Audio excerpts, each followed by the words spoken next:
Europe Soir, 19h, 20h. Raphaël Delvolvé. Merci d'être avec nous sur Europe 1, la suite du journal d'Hélène Zélani. Si vous comptez regarder les matchs du mondial de foot sur écran géant, ça risque d'être compliqué.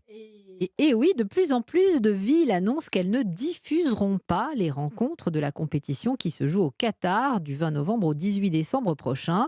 Ni fan zone, ni écran géant. À Bordeaux, Nancy, Strasbourg, Lille ou encore Rodez. Pas d'écran non plus dans une ville qui pourtant adore le foot, Marseille. La mairie n'organisera aucune festivité pour faire la promotion du mondial, Stéphane Burgat.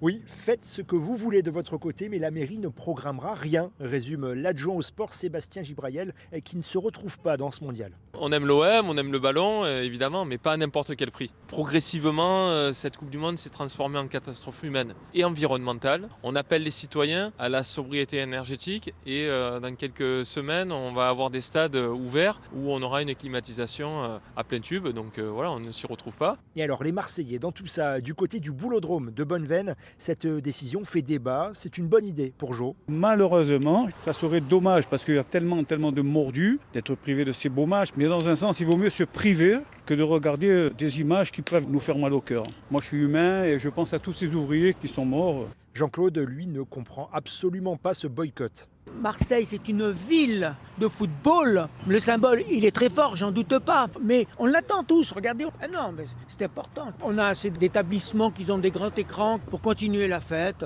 Et c'est tous les 4 ans, il ne faut pas oublier. Et d'autres, au final, relativisent sur l'absence d'écran géant en plein air, puisque courant novembre, décembre, même à Marseille, les soirées peuvent être très fraîches. Stéphane Burgat, en effet, à Marseille. Et pour l'instant, la question d'un boycott des écrans géants n'est pas tranchée à Paris.